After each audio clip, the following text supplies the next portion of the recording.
Target is one of the many retailers who is scaling back on their DEI, diversity, equity, and inclusive initiatives, which is fine as a business practice. This seems to be, from my perspective, people caving to the whim of Donald Trump and his hatred of DEI, the words and what they may mean to him. And as a business decision, that's fine. Deal what you want to do with, deal with the consequences.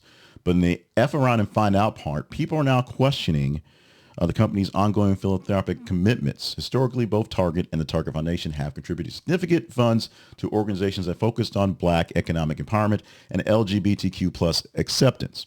And without those things in their initiatives in their stores and how they do operations, many people on the sides of these charities, the sides of these initiatives, sides of these things that get stuff from the Target Foundation and Target are wondering where these things are going to come from going forward if they're not literally speaking the language that they're speaking anymore.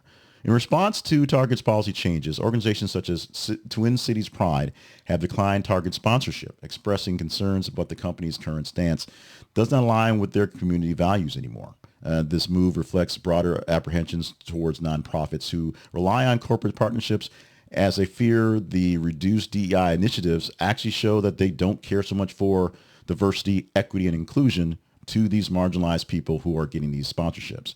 If you're saying we're not going to do this stuff in our stores, yet you're going to give money to people that are disadvantaged for whatever reason, it doesn't jive mentally, and some people are calling it, to be honest, blood money going forward, not that they actually care anymore. Now, these are corporate entities, so you may not have thought they cared in the first place. In fact, they probably don't care as much as they care about what it looks like and maybe some tax write-offs, which you're not getting anymore, and just some exposures to things to just have more people show up because it's good feelings, good vibes.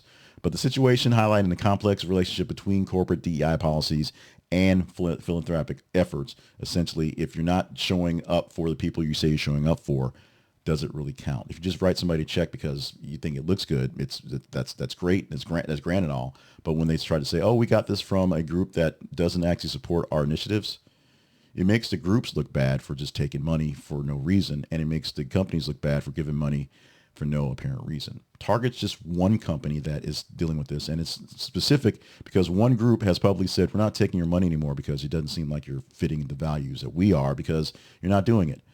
Famously, some folks are keeping up with the appearances that they're doing before. Costco is saying, oh yeah, we got DEI. In fact, we got more DEI. You want more? You give them DEI? We'll take your DEI and do all the DEI you want to.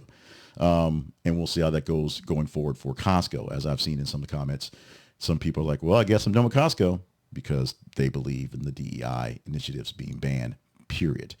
So what's your thought on DEI in general, and for the companies that are getting rid of it, them still contributing to folks that would normally be fitting in a DEI initiative in the job place, Black workers, Hispanic workers, LGBTQ plus workers who would get some sort of, in theory, leg up for their initiatives to bring them into the store, but it sort of just makes it a level playing field regardless.